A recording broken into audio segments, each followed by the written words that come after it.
Welcome to the last part of our Congress. We are reaching at the finish line now of our marathon Congress. We are at about 2 days, 5 hours, and 35 minutes, actually. So we are close to the finish line. And we have 4 fine speakers that will delve into cardiovascular issues, mainly LP-alpha, although one of the talks will be also about triglycerides. For those that are from abroad and are following us through the internet, I have to say that the next talks will be in Greek. 2 of them will have also English slides.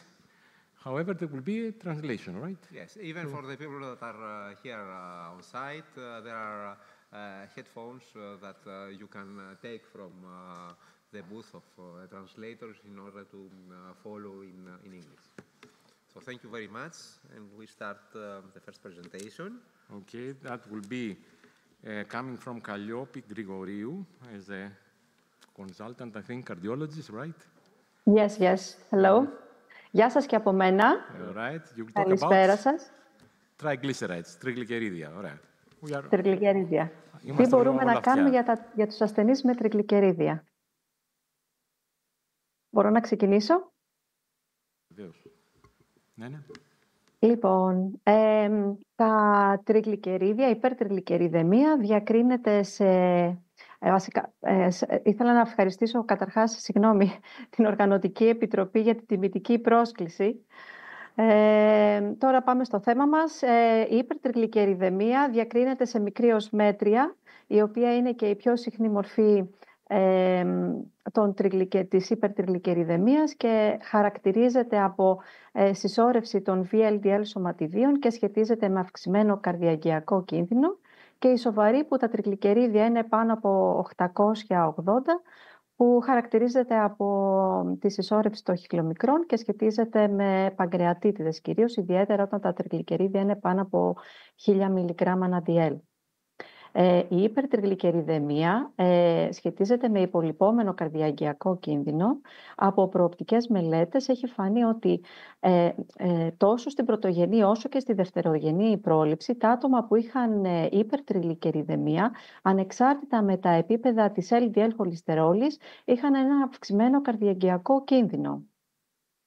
Επομένως, φαίνεται ότι η LDL δεν είναι ο μοναδικός καθοριστικός παράγοντας της αθυρογένεσης. Το κλειδί της αθυρογένεσης είναι όλες οι λιποπρωτεΐνες που περιλαμβάνουν ΑΠΟΒ, οι οποίες εκτός από τα χυλομικρά μπορούν να διαπεράσουν τον ενδοθηλιακό φραγμό και να οδηγήσουν στην αθυρομάτωση. Η σχέση της ΑΠΟΒ με το καρδιαγγειακό κίνδυνο φαίνεται από διάφορες μελέτες. Εδώ πέρα ο Φέρενς και οι συνεργάτες του σε μεντελιανή ανάλυση έδειξε ότι για κάθε μεταβολή της ΑΠΟΒ, είτε αυτή προερχόταν από τα VLDL ή τα LDL σωματίδια, η επίδραση στον καρδιαγγειακό κίνδυνο ήταν η ίδια, και επειδή ένα μόριο ΑΠΟΒ βρίσκεται σε κάθε ένα από αυτά τα σωματίδια, το κλινικό όφελος της μείωσης των τριγλικεριδίων είναι ίδιο με το κλινικό όφελος της μείωσης της LDL και ανάλογο με την απόλυτη μείωση των ΑΠΟΒ λιποπρωτεϊνών. Τα ίδια αποτελέσματα φάνηκαν και σε μία άλλη μεγάλη ανάλυση που σύγκρινε ασθενείς από τη UK Biobank και τη Fourier και την Improve, που έδειξε ότι η μείωση του κινδύνου για εφράγματα του μυοκαρδίου σχετίστηκαν με τον αριθμό των ΑΠΟΒ λιποπρωτεϊνών. Επομένως, φαίνεται ότι η ΑΠΟΒ είναι ένας ανεξάρτητος καθοριστικός παράγοντας καρδιαγγειακού κινδύνου.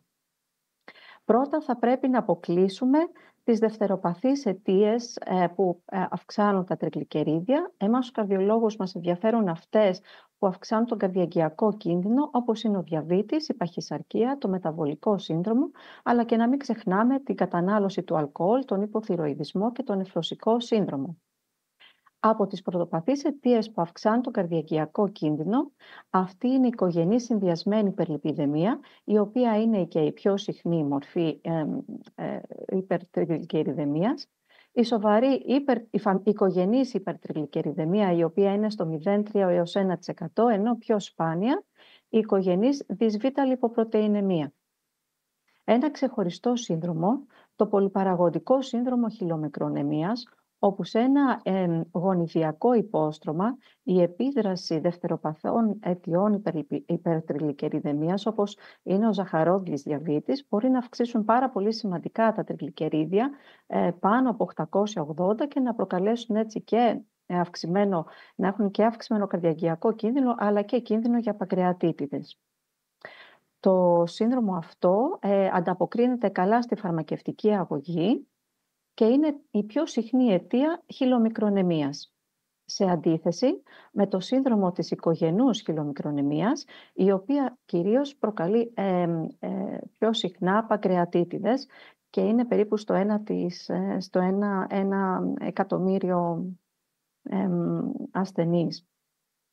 Όσον αφορά τις υγιεινοδιαιτητικές παρεμβάσεις, αυτές είναι ο ακρογωνιαίος λίθος της θεραπείας της υπερτριγλικεριδεμίας, η δίαιτα, η απώλεια κιλών, η αποφυγή του αλκοόλ, αλλά και η ρύθμιση των δευτεροπαθών παραγόντων μπορούν να μειώσουν έως και 60 περίπου % τα τριγλικερίδια.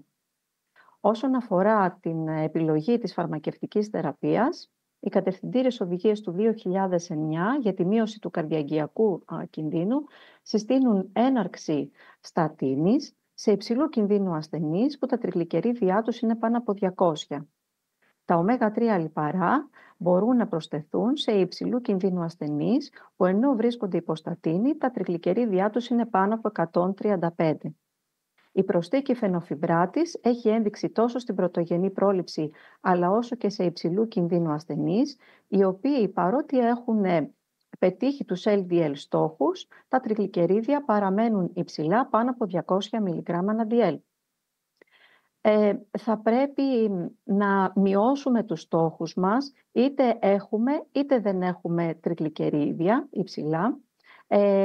Θα πρέπει να εστιάσουμε στους νέους θεραπευτικούς στόχους non-HDL και ΑΠΟΒ.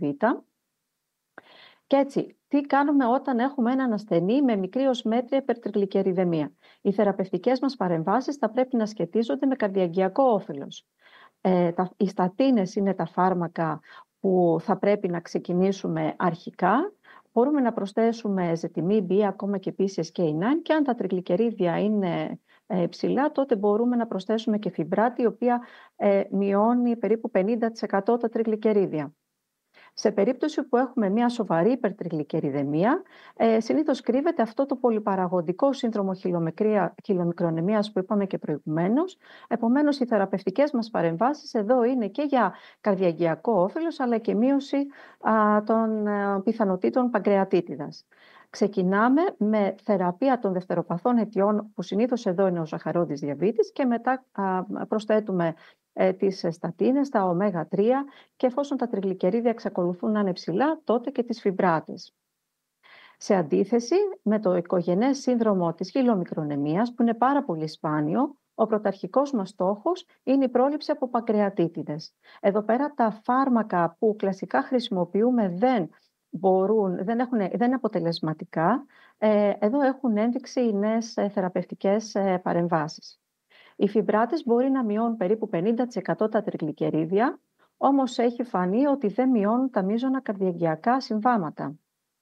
Όφελος έχει βρεθεί στους διαβητικούς με τριγλικερίδια πάνω από 200 και χαμηλή HDL, που σε συνδυασμό με τη στατίνη έχουν επιβραδύνει τη μικροαγκιοπάθεια. Τα ω3 λιπαρά φαίνεται ότι έχουν ένα εξαιρετικό προφίλ ασφάλειας και ανεκτικότητας. Εδώ μιλάμε για το καθαρό 25-πεντανοϊκό οξύ που έχει ποικίλη δράση του, και έχει αφανεί από διάφορες μελέτες, ιδιαίτερα στη Reducit, ότι η μέγιστη αγωγή με 4 γραμμάρια την ημέρα μειώνει τα καρδιαγγειακά συμβάματα περίπου 25 με 30%. Σε αντίθεση με τη Strength, όπου με το συνδυασμό με το DHA δεν υπήρξε κάποιο όφελος. Έτσι, εκτός από τη στάνταρ θεραπεία, φαίνεται ότι έχουμε και νέες θεραπείες μοριακής βάσης για τους ασθενείς με το σύνδρομο της οικογενούς χυλομικρονεμίας και της σοβαρής υπερτριγλικεριδεμίας, που στοχεύουν σε πρωτεΐνες που επηρεάζουν τη λιποπρωτεϊνική λιπάση, η οποία είναι αυτή που θα αφαιρέσει από την κυκλοφορία τα τριγλικερίδια. Φάρμακα που στοχεύουν στην αποσετρία, το βολανέσορσεν, το οποίο ναι μεν μειώνει κατά πολύ τα τριγλικερίδια, περίπου 77%, όμως έχει ένα μεγάλο κίνδυνο θρομβοπενίας. Το λέζαρσεν, που είναι ένα αντισένσο λιγονουκλεοτίδιο, σε ασθενείς με το σύνδρομο της οικογενούς χυλομικρονεμίας μείωσε σημαντικά τα τριγλικερίδια, αλλά και τον κίνδυνο της παγκρεατίτιδας περίπου 88%. Τα αποτελέσματα φάνηκαν ότι είχαν διάρκεια, ήταν αποτελεσματικά και ήταν καλώς ανεκτά. Σε ασθενείς υψηλού καρδιαγγειακού κινδύνου με μέτρια υπερτριγλικεριδαιμία, και εδώ τα αποτελέσματα ήταν ενθαρρυντικά, με μείωση των τριγλικεριδίων περίπου 50%, αποτελέσματα που και εδώ είχαν διάρκεια χωρίς σημαντικές ανεπιθύμητες ενέργειες. Το πλοζάρισαν είναι ένα μικρό παρεμβατικό RNA που στους ασθενείς με σοβαρή υπερτριγλικεριδαιμία μείωσε και εδώ τα τριγλικερίδια περίπου 57%, ενώ ένα ποσοστό περίπου 90% των ασθενών που έλαβαν την αγωγή αυτή κατάφεραν να μειώσουν τα τριγλικερίδια κάτω από 500 μιλιγκράμμα αναντιέλ χωρίς σημαντικές ανεπιθύμητες ενέργειες. Επομένως, φαίνεται ότι μπαίνουμε σε μια νέα εποχή φαρμάκων που στοχεύουν σε νέα μονοπάτια, όπως είναι τα small interfering RNA και τα αντισένσο λιγονουκλεοτίδια, τα οποία θα μας βοηθήσουν στην εξατομίκευση, αλλά και στο να πετύχουμε τους θεραπευτικούς μας στόχους σε δυσεπίλητα θέματα που αντιμετωπίζουμε στην καθημερινή κλινική πράξη. Σας ευχαριστώ.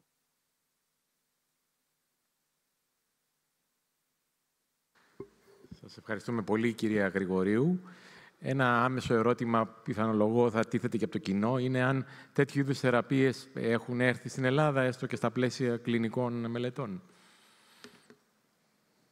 Κοιτάξτε, το βουπανόσεν υπάρχει, αλλά δεν το πολύ χρησιμοποιούμε και ο λόγος είναι ότι σε κάποια περιστατικά που το χρησιμοποιήσαμε, όντως μειώνει κατά πολύ τα αιμοπετάλια και δεν το θέλουμε αυτό.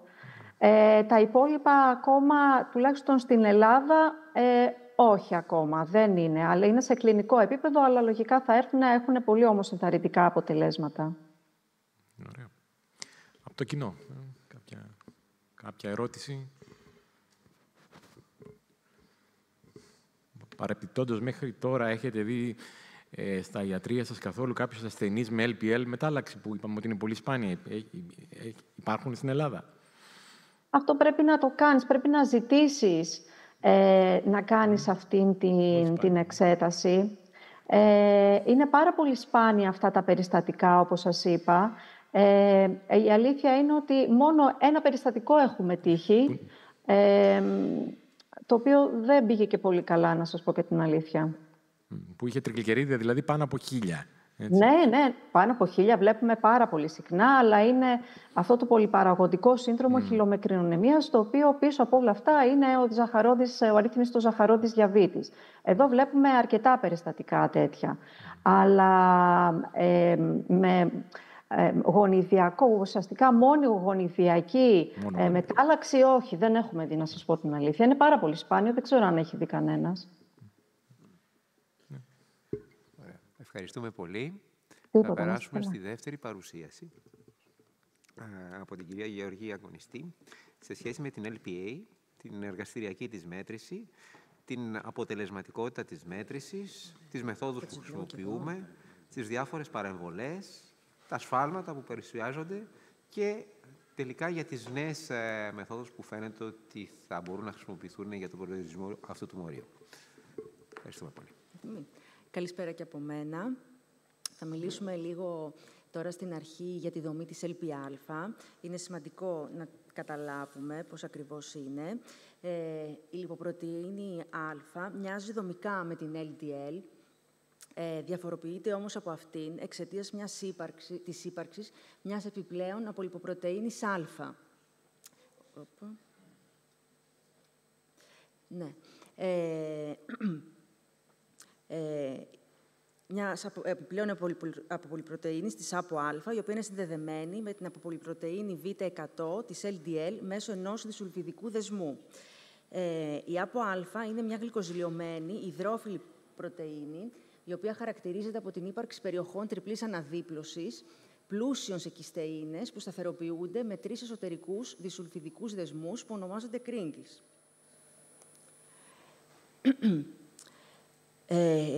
Η ΑΠΟ Α αποτελείται από 10 κρίγκλς τύπου 4.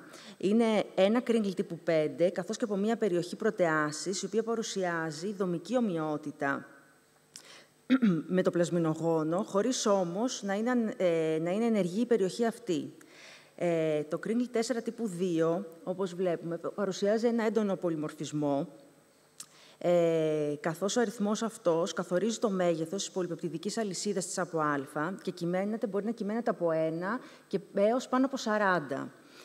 Συνεπώς, η ΑΠΟ Α παρουσιάζει σημαντική ετερογένεια μεγέθους και η μοριακή της μάζα μπορεί να κυμαίνεται από 300 έως 800 και Daltons. Η ετερογένεια αυτή έχει ως συνέπεια την εμφάνιση διαφόρων ισομορφών της ΛΠΑ, οι οποίες διακρίνονται σε μικρού και μεγάλου μοριακού βάρους. Ένα επιπλέον χαρακτηριστικό, πολύ σημαντικό, είναι ότι αποτελεί τον κύριο μεταφορέα στο πλάσμα μιας ιδιαίτερης ομάδας φωσφολιπιδίων, των οξυδωμένων φωσφολιπιδίων. Από τα παραπάνω, μπορούμε να πούμε ότι η ΛΠΑ χαρακτηρίζεται από θυρογόνο, προφλεγμονώδες και θρομβογόνο δυναμικό. Αυτά γιατί συμβαίνουν? Διότι η δομική ομοιότητα της ΑΠΟ Α με το πλασμινογόνο και η παρουσία οξυδωμένων φωσφολιπιδίων στο μόριό της τις προσδίδουν θρομβογόνο και προφλεγμονώδη δράση, ενώ το θυρογόνο προφίλ της λιποπρωτεΐνης εξηγείται εν μέρει από την παρουσία της LDL. Για όλους αυτούς τους λόγους, έχει πολύ μεγάλη σημασία να υπολογιστεί εργαστηριακά η τιμή της. Σήμερα είναι διαθέσιμες πάνω από 15 μεθόδους διεθνώς για τη μέτρησή της. Οι μέθοδοι αυτοί διαφέρουν ως προς την αρχή τους, την ειδικότητα των χρησιμοποιούμενων αντισωμάτων, καθώς και στη μέθοδο ανίχνευσης. Από τις πρώτες μεθόδους που αναπτύχθησαν ήταν ραδιοανοσολογικές, η RIA, η κυκλοτερής ανοσοδιάχυση, η RID, η ηλεκτροανοσοδιάχυση, ο φθορισμός, η ELISA, η θολοσιμετρία και η νεφελομετρία. Οι δύο τελευταίες τεχνικές είναι αυτές που έχουν επικρατήσει τα τελευταία χρόνια, χάρη στην αυτοματοποίησή τους και στη βελτιωμένη επαναληψιμότητα των μεθόδων. Θα μιλήσουμε για τις πιο δεδομένες τεχνικές εξ αυτών. Η ραδιοανοσοδοκιμασία RIA είναι μια ραδιοανοσολογική τεχνική με αξιοσημείωτη ευαισθησία, υψηλό βαθμό ειδικότητας και ευκολία στην εκτέλεση. Μπορούμε να χρησιμοποιήσουμε μονοκλονικά αντισώματα ή και πολυδύναμο αντιορό. Πλεονεκτήματα αυτής της μεθόδου που μπορούμε να αναφέρουμε είναι η χρήση μικρής ποσότητας αντιορού, καθώς και ότι δεν επηρεάζεται από τη φύση του υποστρώματος. Στα μειονεκτήματα τώρα, αξίζει να αναφερθούμε στο ότι απαιτούνται μεγάλες αραιώσεις για την επίτευξη της βέλτιστης αναλογίας αντιγόνου-αντισώματος στην αντίδραση, γεγονός που προσδίδει μεγαλύτερο εργαστηριακό σφάλμα. Το αντιδραστήριο είναι σχετικά ασταθές και έτσι δεν έχει μικρή επαναληψιμότητα. Συνεχίζουμε στη μέθοδο ενζυμικής απορρόφησης ELISA. Οι αναπροσδιορισμοί ELISA μπορεί να είναι ανταγωνιστικού ή μη ανταγωνιστικού τύπου sandwiches. Τα πλεονεκτήματα της μεθόδου αυτής είναι η υψηλή ευαισθησία σε σχέση με τη RIA, η σταθερότητα των αντιδραστηρίων σε αντίθεση με τη RIA, απαιτείται μικρή κατανάλωση αντιορού, σχετικά μικρή ταχύτητα ολοκλήρωσης, χρησιμοποιούμε μονοκλονικά αντισώματα και κατά την αυτοματοποίηση της μεθόδου έχουμε και ικανοποιητική επαναληψιμότητα.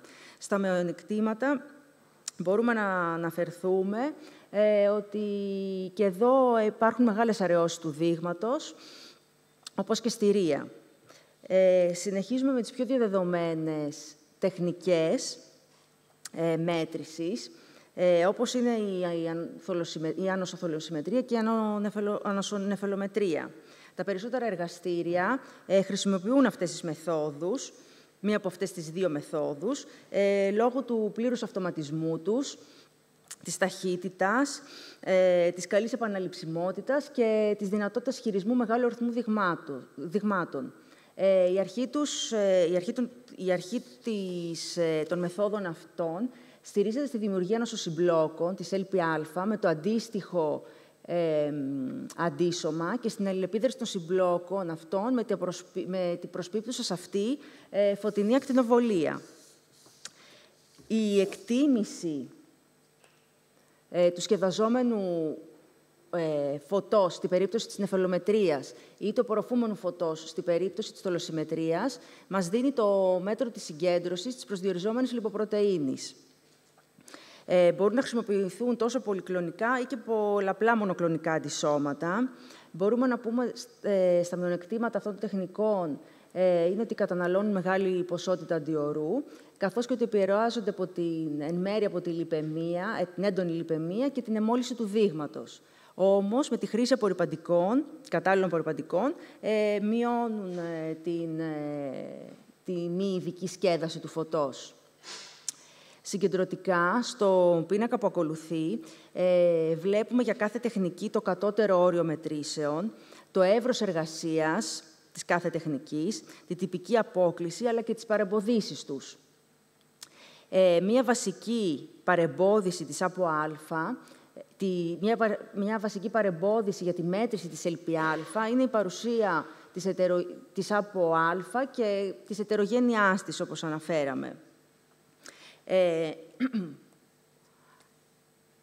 Υπάρχουν κάποιες συστάσεις από την National Heart, Lungs, Blood Institute για την ΕΛΠΙΑ, έτσι ώστε να καθιερωθούν ως οδηγίες για τον προσδιορισμό και την αξιολόγησή της στη κλινική πρακτική. Αρχικά, προτείνουν ότι για να συγκριθούν τα αποτελέσματα μεταξύ των διάφορων μελετών, είναι βασικό οι μέθοδοι μέτρησης ΕΛΠΙΑ που χρησιμοποιούνται στις μελέτες αυτές να επικυρωθούν ως προς την ικανότητά τους να παρέχουν ακριβείς τιμές ανεξάρτητες από το μέγεθος της ΑΠΟ Α στα δείγματα. Στη συνέχεια, προτείνουν οι κατασκευάστριες εταιρείες να αυξήσουν τις προσπάθειές τους ως προς την ελαχιστοποίηση της ευαισθησίας της μεθόδου από τη μεταβλητότητα του μεγέθους της ΑΠΟ Α. Και τέλος, κάτι ακόμα, η έκφραση των τιμών της ΕΛΠΙΑ σε μονάδες μάζας ολικής ΕΛΠΙΑ πρέπει να εγκαταλειφθεί, γιατί αυτό που μετράμε ουσιαστικά είναι το πρωτεϊνικό συστατικό της ΕΛΠΙΑ και όχι το λιπιδικό και το υδατανθρακικό συστατικό του σωματιδίου. Έτσι, για να πούμε ότι αντικατοπτρίζει σωστά ο αριθμός σωματιδίων ΕΛΠΙΑ και για να μπορέσουμε να συγκρίνουμε τα δεδομένα από διάφορες μελέτες, οι τιμές πρέπει να εκφράζονται σε μονάδες νανομόλ ανά λίτρο πρωτεΐνης της ΕΛΠΙΑ. Σας ευχαριστώ.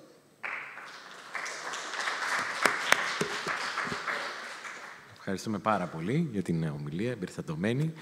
Απλώς λίγο να τονίσω ένα σημείο, έτσι, ότι είναι πολυμορφικό το γονίδιο, έτσι.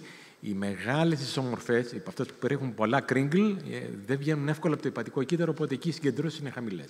Όταν είναι μικρό το μόριο, βγαίνει πιο εύκολα το υπατικό κύτταρο και αυτό είναι το επικίνδυνο. Έτσι, γιατί αυτό μεγαλώνει τις συγκεντρώσεις στο περιφερειακό αίμα. Τώρα, εννοείται επειδή είμαστε αποτελέσματα και της μαμάς και του μπαμπά μας, μπορεί να είμαστε και ενδιάμεσα, να υπάρχει ένα κακό γονίδιο και ένα πιο καθώς πρέπει και οι τιμές που παίρνουμε στο περιφερειακό αίμα να είναι κάπου ενδιάμεσες. Ναι.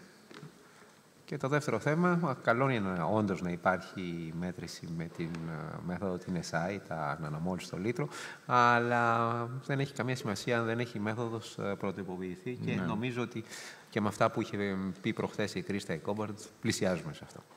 Αυτά. Ναι. Τώρα και κάτι ακόμη, δεν ξέρω και κάποιος από το κοινό αν μπορεί να συνεισφέρει σε αυτό. Πρόσφατα βγήκαν κάποιες κατευθυντήριες οδηγίες από το Υπουργείο για το πόσο συχνή πρέπει να είναι η ΕΛΠΙΑ μέτρηση.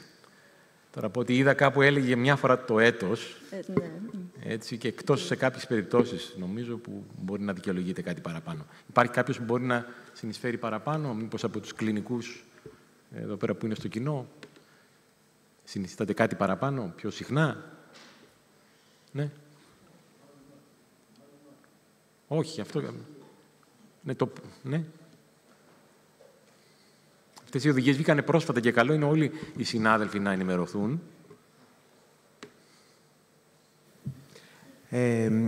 Καρδιολόγος είμαι από το Ιπποκράτιο, Γιάννης Ανδρίκου λέγομαι. Αυτό που συστήνουμε και εμείς και συστήνουν και οι οδηγίες από την Ευρωπαϊκή Εταιρεία Θυροσκλήρωσης είναι μία φορά στην ζωή. Εμείς αυτό που κάνουμε είναι να το δούμε και άλλη μία φορά για να δούμε ότι όντως είναι έτσι. Στο 90% της ποσότητάς της στο αίμα είναι γονιδιακά καθορισμένη, επομένως όντως χρειάζεται μία φορά. Ωραία. Και αυτό που λένε πάντα και στα διεθνή συνέδρια είναι, όπως και εδώ πέρα, είναι ότι απλά να την μετρήσουμε. Δηλαδή, να μην λέμε αν είναι σε μιλιγκράμμ ή σε νανομόλ. Όντως, σε νανομόλ είναι πολύ καλύτερο, αλλά και όλες οι μεγάλες μελέτες καρδιαγγειακού κινδύνου, όπως θα δούμε μετά, πολλές έχουν γίνει με μιλιγκράμμ ανά-DL και έχουν δείξει επαναληψιμότητα των δεδομένων. Άρα αυτό μιλάμε για το γενικό πληθυσμό.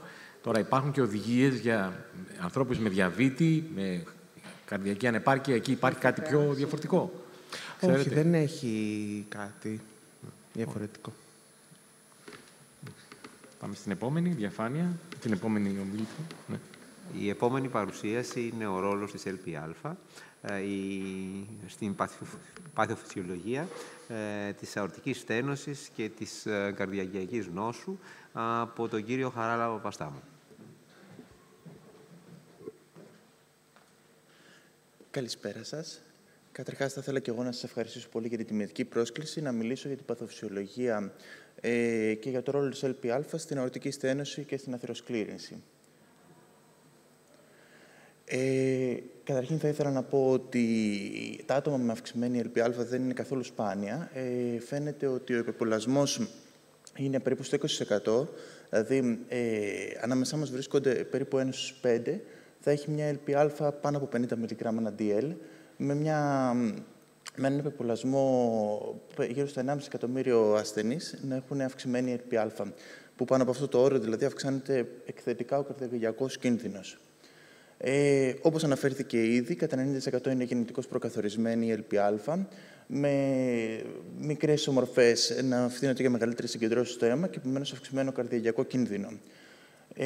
Επίσης, με αυτό συμφωνεί ότι η ΕΛΠΑ καθορίζεται επίσης και από το φύλο, με άτομα της μαύρης φυλής, όπως φαίνεται εδώ πέρα με πράσινο, να έχουν μεγαλύτερες συγκεντρώσεις ΕΛΠΑ στο αίμα, ενώ οι γυναίκες να έχουν επίσης μια μικρή υπεροχή και να έχουν μεγαλύτερες συγκεντρώσεις ΕΛΠΑ σε σχέση με τους άντρες. Ενώ επίσης φαίνεται ότι οι παρεμβάσεις στον τρόπο ζωής δεν έχουν μεταβολή καθόλου έως ελάχιστη στην ΕΛΠΑ. Όσον αφορά λοιπόν επιδημιολογικά δεδομένα, φαίνεται ότι η ΕΛΠΑ συνδέεται ισχυρά με την αύξηση του κινδύνου, κυρίως από το 75ο εκατοστημόριο και μετά, τόσο για έμφραγμα του μυοκαρδίου, όσο και για την εμφάνιση αορτικής στένωσης, στένωσης αορτικής βαλβίδας. Ενώ σε μεγαλύτερα εκατοστημόρια, δηλαδή πάνω από το 90ο, αυξάνεται ο κίνδυνος για καρδιακή ανεπάρκεια, ενώ πάνω από το 95ο αυξάνεται ο κίνδυνος για ισχυμικό αγκιακό εγκεφαλικό επεισόδιο. Και αυτό αντικατοπτρίζεται και σε μια μελέτη στη UK Biobank με 400.000 ασθενείς, που φαίνεται ότι αυτή η συσχέτιση να είναι και αιτιολογική. Γιατί οι ασθενείς που έχουν ένα βλαμμένο αλλήλιο φαίνεται ότι έχουν αυξημένες συγκεντρώσεις ΕΛΠΑ και αυξάνουν τον κίνδυνο εδώ πέρα, ενώ όταν έχουν δύο βλαμμένα αλλήλια αυξάνεται ακόμη περισσότερο ο κίνδυνος. Και φαίνεται μάλλον αυτό είναι μια αιτιολογική συσχέτιση που μάλλον οφείλεται σε ξεχωριστούς παθοφυσιολογικούς μηχανισμούς. Και αυτό φαίνεται ακόμη περισσότερο εδώ πέρα σε μια πολύ πρόσφατη μεταανάλυση, στην οποία έδειξε ότι ο κίνδυνος για εμφάνιση καρδιαγγειακών συμβαμάτων που οφείλεται στην ΕΛΠΑ δεν εξαλείφεται ακόμη και αν επιτευχθούν οι στόχοι για την LDL ή ακόμη και αν επιτευχθεί το εύρος, τόσο ο στόχος όσο και το εύρος μείωσης της LDL χολυστερίνης, και επομένως ο κίνδυνος για την ΕΛΠΑ παραμένει και στους δύο πληθυσμούς. Τώρα, οι ξεχωριστοί παθοφυσιολογικοί μηχανισμοί που μέσω αυτών η ΕΛΠΑ ασκεί τις δράσεις της, που είναι επιβλαβή και το καρδιαγγειακό σύστημα, φαίνεται να οφείλεται κυρίως στη φλεγμονή. Αυτός είναι ο κυριότερος παθοφυσιολογικός μηχανισμός. Έχουν προταθεί και άλλοι, όπως είναι η επηρεασμένη ενοδόληση, λόγω της ομοιότητας, όπως αναφέρθηκε στην προηγούμενη ομιλία, με το πλασμινογόνο. Ωστόσο, επειδή δεν παρατηρήθηκε αυτός ο μηχανισμός ex vivo, ούτε έχει επιβεβαιωθεί σε μεγάλες μελέτες για άλλους τύπους θρομβωτικά συμβάματα, όπως είναι η πνευμονική εμβολία, η ενδοβάθη φλεβοθρόμβωση, διότι η ΕΛΠΑ δεν αύξησε τα συμβάματα αυτά. Φαίνεται ότι ο μηχανισμός να οφείλεται να επηρεάζει την ονοδόληση μεν, ή το ενοδολητικό μονοπάτι, αλλά με άλλους μηχανισμούς, όπως φαίνεται εδώ πέρα με την αναστολή της οδού για το ιστικό παράγοντα, που οφείλεται στην ενεργοποίηση του ιστικού παράγοντα, ή μπορεί να ευωδώνουν την παραγωγή θρόμβων οι οποίοι είναι ανθεκτικοί στη λύση, ή να προωθούν την αθυροσκλήρινση μέσω μιας πλάκας η οποία είναι πιο ευάλωτη, ευάλωτη σε ρήξη. Ενώ επίσης ένας επιπλέον μηχανισμός είναι η ενεργοποίηση και η συσσόρευση αιμοπεταλίων. Και εδώ φαίνεται ότι η ΕΛΠΑ και τα άτομα με αυξημένη συγκέντρωση ΕΛΠΑ, ακόμα και όταν είναι γονιδιακά προκαθορισμένοι, δεν ήταν προδιατεθειμένα στο να εμφανίσουν το βάθη φλεβοθρόμβωση ή πνευμονική εμβολή. Τώρα, όσον αφορά την ΕΛΠΑ, οι συγκεκριμένοι παθοφυσιολογικοί μηχανισμοί έχουν να κάνουν με τα οξυδωμένα φωσφολιπίδια, όπως αναφέρθηκε, τα οποία αναγνωρίζονται από κύτταρα του νοσοποιητικού συστήματος, από υποδοχής όπως το like receptor 2 ή ο CD36 και ευωδώνουν την παραγωγή προφλεγμονωδών γονιδίων, κυρίως μέσω του NF-κβ, και αυξάνουν την παραγωγή μορίων προσκόλλησης, όπως το τεριγκρίνη, L-σελεκτίνη, και όλα αυτά έχουν ένα αποτέλεσμα της παραγωγής προφλεγμονωδών κυταροκινών, όπως η ιντερλευκίνη 8, η ιντερλευκίνη 6, η TNF-α. Ενώ επίσης η λιποπρωτεΐνη α φαίνεται να συμμετέχει στην ενδοθηλιακή της λειτουργία με την ενεργοποίηση των ενδοθηλιακών κυτάρων μέσω της χημειοταξίας μονοκυτάρων και πάγουν μετά, αφόσον ενεργοποιήσει τα ενδοθηλιακά κύτταρα, με την παραγωγή μορίων προσκόλλησης όπως ΑΕΚΑ1, ΒΚ1 και ε-σελεκτίνη, αυξάνουν τη γλυκόλυση που παίζει σημαντικό ρόλο στην ενεργοποίηση των ενδοθηλιακών κυττάρων, ενώ επίσης διαταράσσουν τα κύτταρα προσκόλληση μεταξύ των ενδοθηλιακών κυττάρων και αυτά οδηγούν στην παραγωγή ενδιάμεσων προϊόντων όπως η β-κατανίνη και περαιτέρω ευόδοση της φλεγμονώδους διαδικασίας με την παραγωγή προσταγλαθίνης ε2 και τελικά οδηγούν στην μετανάστευση των μονοκυττάρων διαμέσου του ενδοθηλίου. Αυτό έχει επιβεβαιωθεί και από την απεικόνηση ότι η ΕΛΠΑ συνδέεται με αυξημένη φλεγμονή. Έχει επιβεβαιωθεί με μελέτες που έχουν αποδείξει ότι τα άτομα με αυξημένη συγκέντρωση ΕΛΠΑ έχουν περισσότερη οικιακή φλεγμονή με βάση το PET, αλλά και την αξονική στεφανογραφία με αύξηση του νεκροτικού πυρήνα. Αλλά και εδώ πέρα μελέτες πιλωτικά δεδομένα από την ομάδα μας έχει επιβεβαιώσει αυτές τις παρατηρήσεις. Παρατηρήθηκαν σε μεγάλες μελέτες με ένα νέο δείκτη, τον δείκτη FAEX, ασθένειες του περιεγκιακού λίπους, που είναι αντίστοιχο της εγκιακής φλεγμονής. Επομένως, ένας υψηλός δείκτης FAEX συνδέεται με αυξημένη εγκιακή φλεγμονή. Και αυτό φαίνεται ότι σε άτομα με αυξημένη ΕΛΠΑ, σε ένα δείγμα περίπου 57 ασθενών, τα άτομα με αυξημένη ΕΛΠΑ, πάνω από το όριο των 50 mg/dl, φαίνεται ότι είχαν μεγαλύτερες τιμές δείκτη FAEX γύρω από τη δεξιά στεφανία αρτηρία και την περισπόμενη, που αντικατοπτρίζει μεγαλύτερη εγκιακή φλεγμονή. Και τώρα, όσον αφορά τη λιποπρωτεΐνη α και την αορτική στένωση, φαίνεται ότι υπάρχει συσχέτιση μεταξύ των δύο και αυτό οφείλεται κυρίως στην ποσότητα των οξυδωμένων φωσφολιπιδίων, τα οποία έχουν οστογεννητικές ιδιότητες και προωθούν τη βαλβιδική ασβεστοποίηση. Και αυτό αντικατοπτρίζεται από κλινικές μελέτες και τόσο στην απεικόνηση, όσον αφορά και το PET, αλλά και την αύξηση του σκορ ασβεστίου και την επιδείνωση αιμοδυναμικών παραμέτρων, αλλά και αυξημένο κίνδυνο για προημότερη αντικατάσταση της αορτικής βαλβίδας. Και εδώ έχουν περιγραφεί συγκεκριμένοι μηχανισμοί, μέσω των οποίων η ΕΛΠΑ ασκεί τις δράσεις της και προάγει την ασβεστοποίηση της αορτικής βαλβίδας και την αορτική στένωση κατά επέκταση, όπου τα οξυδωμένα φωσφολιπίδια αποτελούν το υπόστρωμα της φωσφολιπάς Α2, η οποία αυξάνεται σε αποτετανωμένες αορτικές βαλβίδες.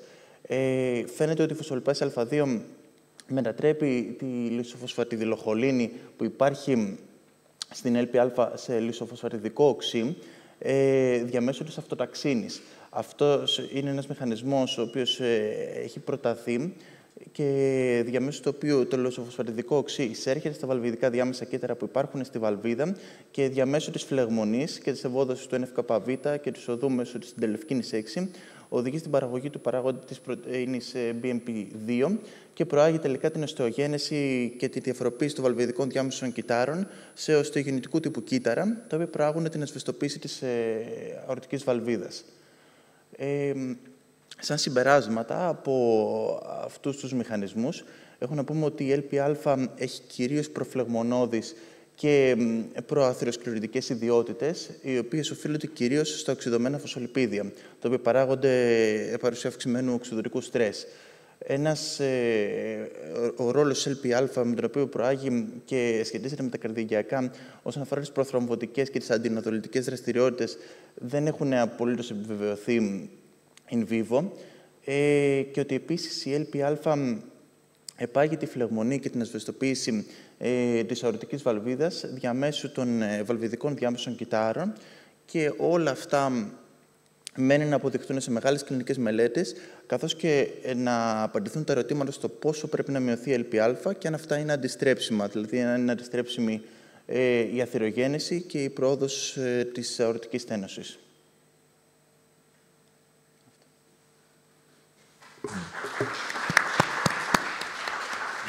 Ευχαριστούμε πάρα πολύ που τονίσατε και το ρόλο αυτό στη στένωση, γιατί πολλοί συνάδελφοι δεν το ξέρουν. Και δεν ξέρω τώρα αν κάποιος έχει, παραδείγματος χάρη, ψηλά LPα, τι πρέπει να κάνει, πώς να παρακολουθείτε καλύτερα. Τι τεστ θα μπορούσε να κάνει καλύτερα κλινικό.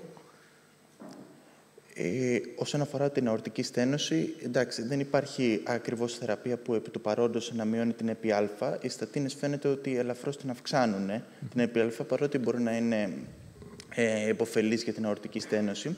Επίσης, και είναι φαίνεται ότι μειώνουν την LPα, αλλά δεν υπάρχουν καθορισμένα κριτήρια που να πούνε ποιο είναι το όριο μείωσης της LPα, αν είναι αυτό εφικτό, ούτε οδηγίες για επαναλαμβανόμενες μετρήσεις, ώστε να δούμε ποιο. Εσείς στη στένωση πώς τη βλέπετε καλύτερα, με ένα τρίπλεξ, παραδείγματος χάρη, ποιο είναι το. Και πόσο συχνά πρέπει να γίνεται. Η πρωτομετρική μέθοδος εκτίμησης είναι το υπεργογράφημα, το διαθερογικό υπεργογράφημα, το οποίο μετράται η ταχύτητα διαμέσου της αορτικής βαλβίδας, μπορεί να μετρηθεί κλίση πίεσης και όλα αυτά, αιμοδυναμικές δηλαδή παράμετροι, αλλά μπορεί να μετρηθεί και η αορτική στένωση όσον αφορά τις διαστάσεις της. Πόσο συχνά πρέπει να γίνεται σε κάποιον που έχει ψηλά επίπεδα LPα. Δεν είμαι σίγουρος για το αν υπάρχουν καθορισμένες οδηγίες για το αν πρέπει η παρακολούθηση να είναι πιο εντατική του παρόντος με βάση τα επίπεδα της LPα, αλλά σίγουρα είναι ένας αναγνωρισμένος παράγοντας κινδύνου με σαφείς παθοφυσιολογικούς μηχανισμούς. Νομίζω ότι αυτό περισσότερο θα κριθεί από τον γιατρό του, ο οποίος ξέρει και το ιστορικό του ασθενούς, βλέπει προηγούμενα τρίπλεξ, βλέπει πώς πάνε οι υπόλοιπες τιμές των λιπιδίων και κρίνει. Όντως, εγώ θα ανησυχούσα πολύ, αν ήταν κάτι. Το θέμα είναι ότι δεν μπορείς να κάνεις τίποτα, μια και είναι γενετικά καθορισμένα. Και η ανησυχία οδηγεί σε στρες και το στρες έχει κι άλλα, επιδεινώνει την κατάσταση. Οπότε, τώρα δεν ξέρω αν υπάρχει και κάποιος συνάδελφος εδώ, παλιά μετρούσαμε και πλακ. Δεν ξέρω αν το θυμάσαι, Αλέξανδρο.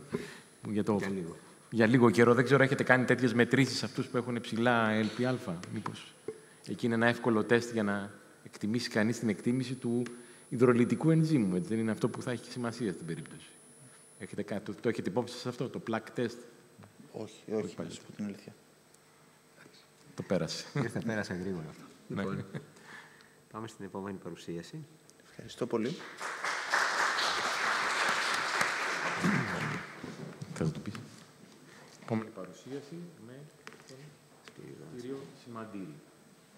Θέμα LPα και καρδιογειακός κίνδυνος και evidence από κλινικές μελέτες. Καλησπέρα και από μένα. Ονομάζομαι Σπύρος Σιμαντήρης. Είμαι υποψήφιος διδάκτορος στην ΑΛΦΑ Πανεπιστημιακή Καρδιολογική Κλινική του Ιπποκρατίου. Και για τα επόμενα λεπτά θα δούμε σε κλινικό πλέον επίπεδο, γιατί την παθοφυσιολογία μας την παρουσίασε ο κ. Παπαστάμος, να δούμε από κλινικές μελέτες τι επιφέρει η λιποπρωτεΐνη Α όσον αφορά τα καρδιαγγειακά.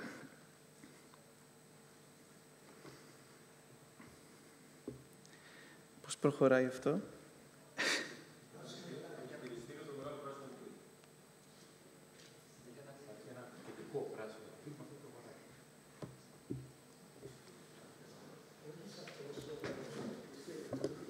Όχι.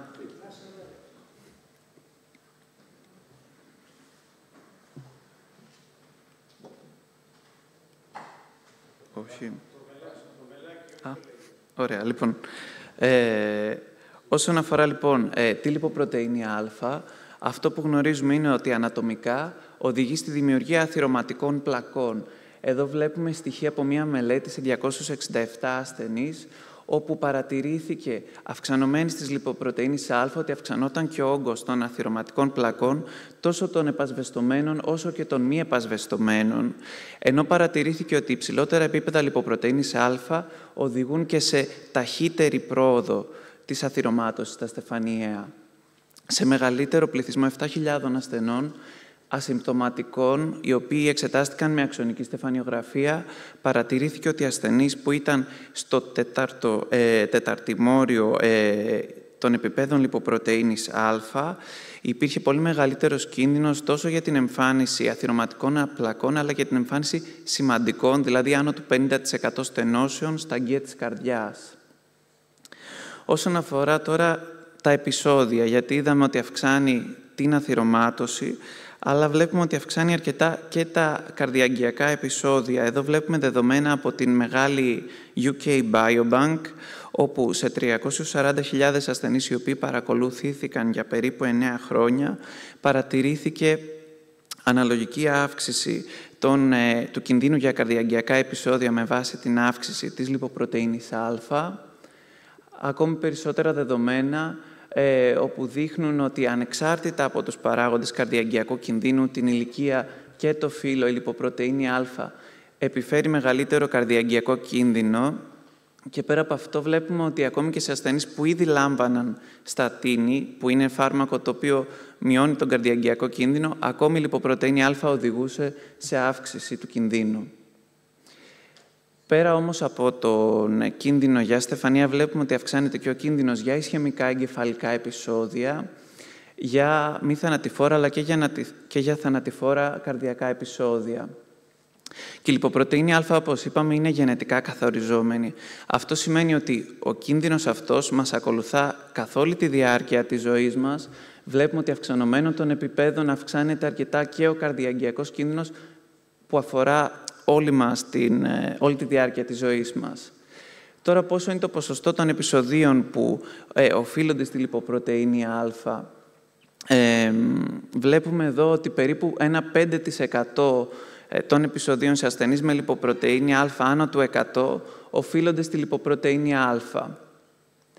Τώρα, όπως ανέφερε προηγουμένως και ο συνάδελφος ο κ. Παπαστάμος, πέρα από την ανεξάρτητη συσχέτιση της λιποπρωτεΐνης Α με τα καρδιακά επεισόδια, γνωρίζουμε πλέον ότι πρόκειται και για μια συσχέτιση η οποία είναι αιτιολογική.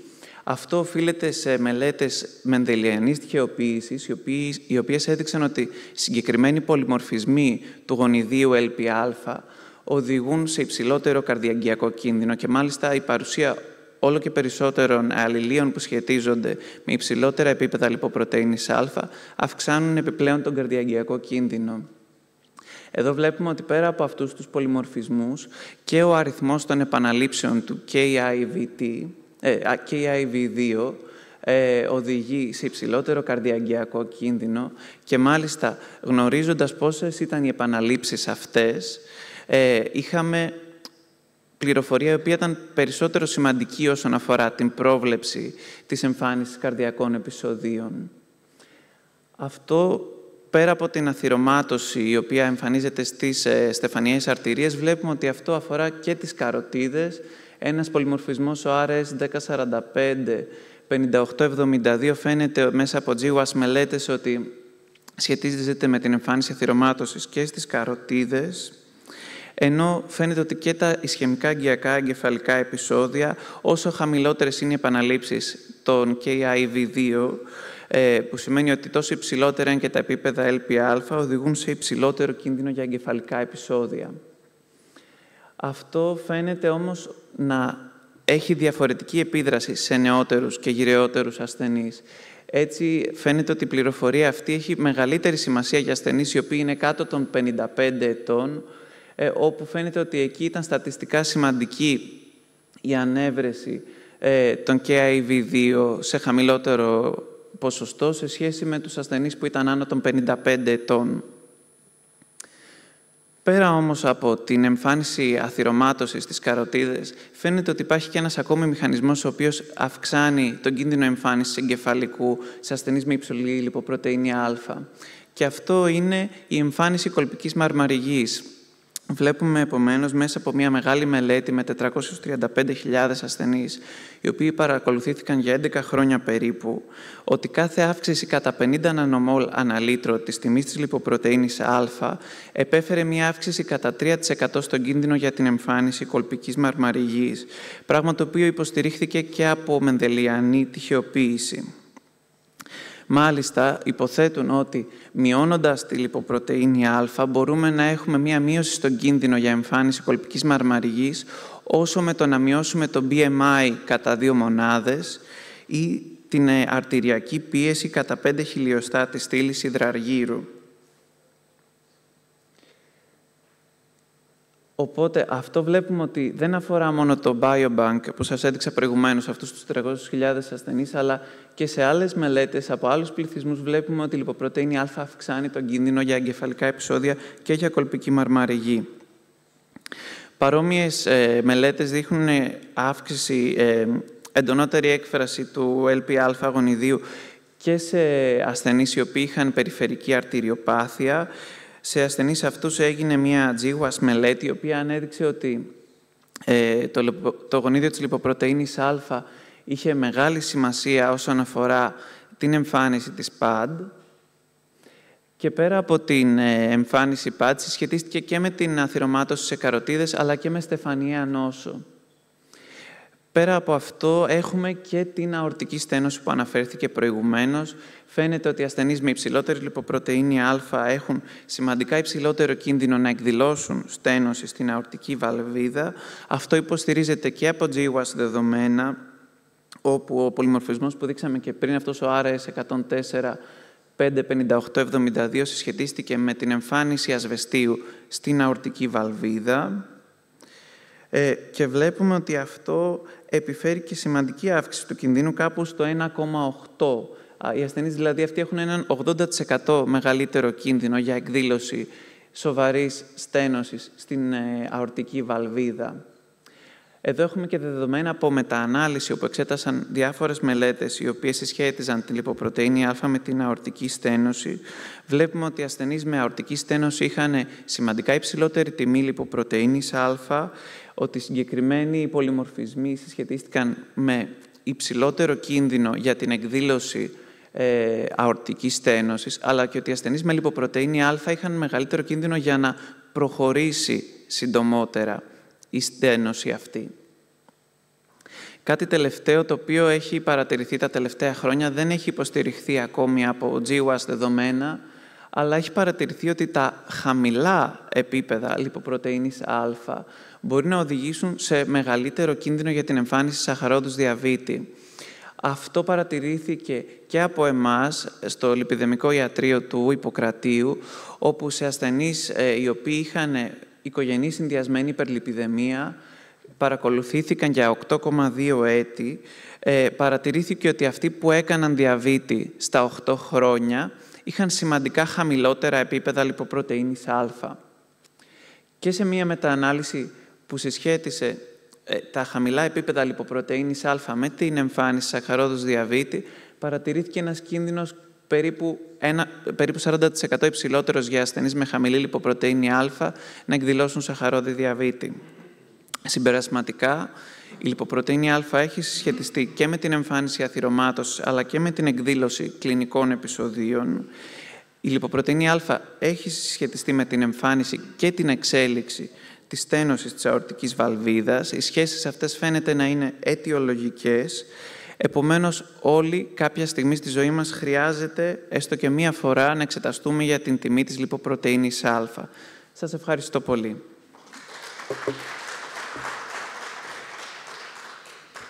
Ευχαριστούμε πολύ για τις νεότερες πληροφορίες. Εγώ τουλάχιστον δεν ήξερα για αυτό την περιφερειακή αρτηριακή νόσο, ενδιαφέρον, με το διαβήτη καινούργια συσχέτιση. Ναι. Ξέρω από το κοινό υπάρχει κάποια ερώτηση. Ναι. Όχι. Ίσως απλά να τονίσω κι εγώ κάτι πάλι που μερικές φορές διαφεύγει. Εντάξει, μέχρι τώρα εξετάσαμε πολύ τα αλλήλια κινδύνου που έχουν να κάνουν με τον πολυμορφισμό των crinkles, αλλά λιγάκι να επισημάνουμε ότι τα SNPs που αναφέρατε, έτσι, πολλές φορές είναι SNPs τα οποία είναι στον υποκινητή του γονιδίου και αυξάνουν την έκφραση του γονιδίου. Έτσι. Γι' αυτό και βλέπουμε παραπάνω επίπεδα και συσχετίσεις με τέτοιου είδους SNPs. Οπότε είναι κάτι διαφορετικό από τον αριθμό των crinkle περιοχών που είναι πολυμορφικές. Πάμε στην τελευταία. Ευχαριστούμε πολύ. Και τώρα θα τελειώσουμε αυτό το session με τον κύριο Ιωάννη Ανδρίκου, ο οποίος θα μας μιλήσει για την διαχείριση των ασθενών με αυξημένη ΕΛΠΑ και την τρέχουσα, αλλά και τις θεραπείες που έρχονται. Ευχαριστούμε πολύ. Ευχαριστώ πολύ, κύριε Πρόεδρε.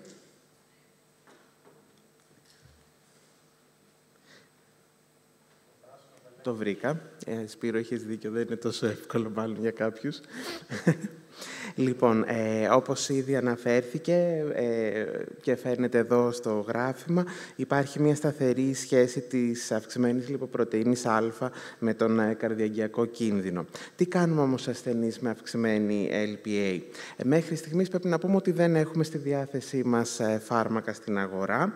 Έτσι λοιπόν, τα consensus λένε ότι αν έχουμε υψηλή LPA θα πρέπει να τροποποιήσουμε πολύ πιο πρώιμα και πιο έντονα τους λιπούς παράγοντες καρδιαγγειακού κινδύνου, δηλαδή τις τιμές LDL χολυστερόλης, την αρτηριακή πίεση και την γλυκόζη, διακοπή καπνίσματος.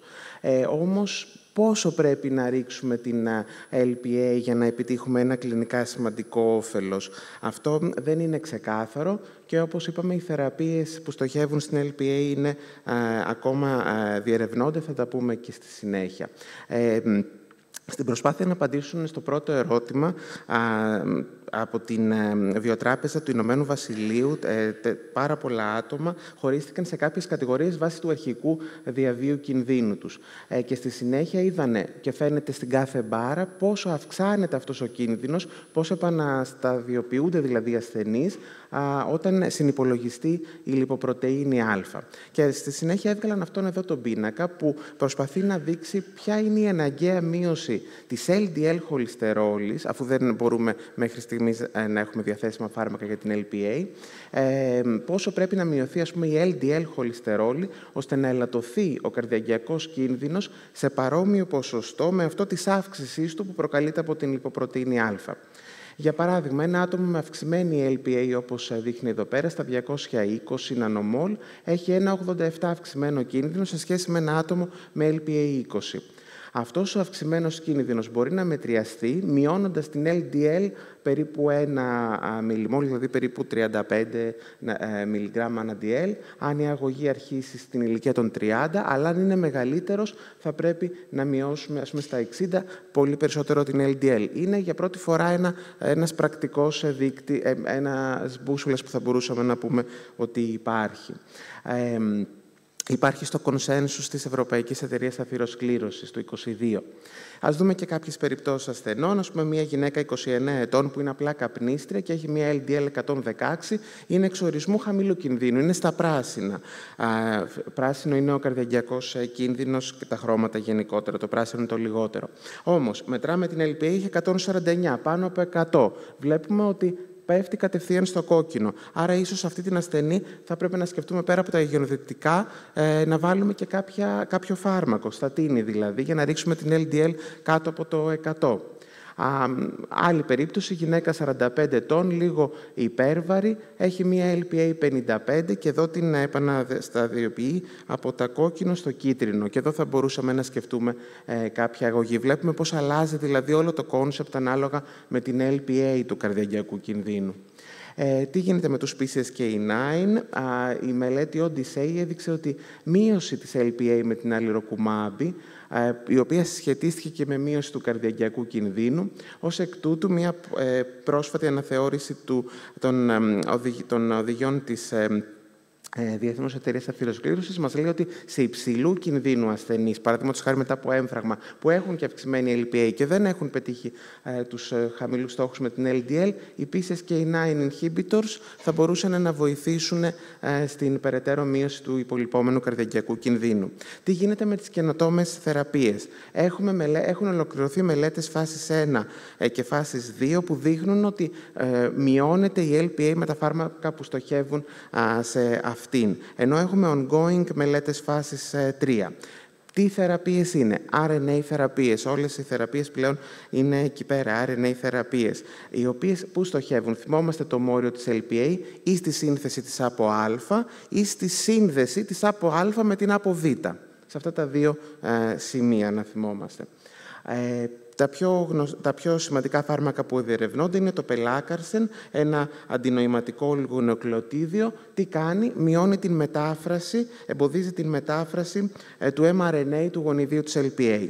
Από την άλλη, το ολπάζιραν, ένα μικρό παρεμβαλλόμενο RNA, και αυτό αυξάνει το degradation, την αποδόμηση του mRNA του γονιδίου της LPA. Τα δεδομένα είναι πολύ ενθαρρυντικά. Μελέτες της φάσης 2 έχουν ολοκληρωθεί. Βλέπουμε μείωση της LPA έως και 35% με μια πιο μειωμένη αγωγή. Είναι dose dependent, εξαρτάται από τη δόση δηλαδή. Και 80% με 20 mg κάθε εβδομάδα φάνηκε μείωση της LPA με το πελάκαρσεν. Είναι ενέσιμο φάρμακο υποδωρίως. Επίσης, το ολπάζιραν, και αυτό με τη μελέτη Ocean έχει δείξει πολύ ενθαρρυντικά αποτελέσματα, μάλιστα 70% έως και 100% μείωση μετά από την αγωγή. Αυτό γίνεται κάθε 12 εβδομάδες. Εδώ έχουμε με ένα πίνακα που τα δείχνει αυτά, πελάκαρσεν, ολπάζιραν, siRNA είναι και το ζερλάσιραν και το λεποντίσιραν, ενώ έχουμε και μία άλλη κατηγορία που είναι αυτό που λέει μουβαλαπλίν, που μειώνει τη σύνδεση της ApoA με την Apoβ, ενώ τα πρώτα μειώνουν την σύνθεση της ApoA. Τέλος, στο κάτω-κάτω έχουμε και θεραπείες gene editing, γονιδιακές θεραπείες, που είναι και αυτές υποσχόμενες. Όλα δείχνουν ότι μειώνεται η LPA. Οι μελέτες φάση 1, φάση 2 έχουν τελειώσει. Πάμε στις φάσεις 3 που περιμένουμε. Και εδώ φαίνονται πολύ καλά σε αυτό το πίνακα τα καινούργια φάρμακα. Όμως, αυτή η μείωση της LPA που φάνηκε στις μελέτες αυτές μειώνει και τον καρδιαγγειακό κίνδυνο, γιατί αυτό είναι το πρακτικό του θέματος. Έχουμε τις μελέτες Horizon και Ocean από το πελάκαρσεν και το ολπάζιραν και από το λεποντίσιραν. Είναι ongoing μελέτες, να δούμε πότε θα τελειώσουν. Η Horizon για το πελάκαρσεν βλέπουμε να ολοκληρωθεί το Μάιο του 2025, άρα είμαστε πολύ κοντά. Σημειώνουμε σε ποιους ασθενείς μελετάτε? Σε ασθενείς με αυξημένη αρκετά LPA, πάνω από 70 mg/dl, που όμως είναι για δευτερογενή πρόληψη, δηλαδή να έχουν περάσει έμφραγμα εγκεφαλικό, δηλαδή να έχουν εγκατεστημένη καρδιαγγειακή νόσο. Και μετά και για την αορτική στένωση, όπως είπαμε, μελετάτε και αυτό. Κάθε μήνα υποδόρια ένεση του πελάκαρσεν. Περιμένουμε και εδώ τον Ιανουάριο του 2029 αν θα μειωθεί η ασβεστοποίηση της αορτικής βαλβίδας. Και το ολπάζιραν τα δεδομένα Δεκέμβριο του 2026 τα περιμένουμε. Τέλος, απλά να αναφέρω ότι βρήκα στη βιβλιογραφία και για την αναστολή της πρωτεΐνης μεταφοράς αστέρων χολυστερόλης μεταξύ των λιποπρωτεϊνών. Ίσως και αυτό φαίνεται ότι μειώνει την LPA κατά 47%. Συνεπώς, μέχρι να έχουμε διαθέσιμα τα φάρμακα, σε 1-2 χρόνια θα είναι διαθέσιμα, μειώνουμε πάρα πολύ τους λοιπούς παράγοντες καρδιαγγειακού κινδύνου. Αλλά θα έχουμε και δεδομένα πολύ σύντομα, όπως είπαμε. Ευχαριστώ πολύ. Ευχαριστούμε πάρα πολύ για την παρουσίαση. Υπάρχουν από την αίθουσα ερωτήσεις σχετικά με τις νέες θεραπείες ή την ήδη εφαρμοζόμενη διαχείριση? Έχετε ασθενείς τώρα καθοδόν, έτσι δεν είναι? Έχετε 4 ασθενείς?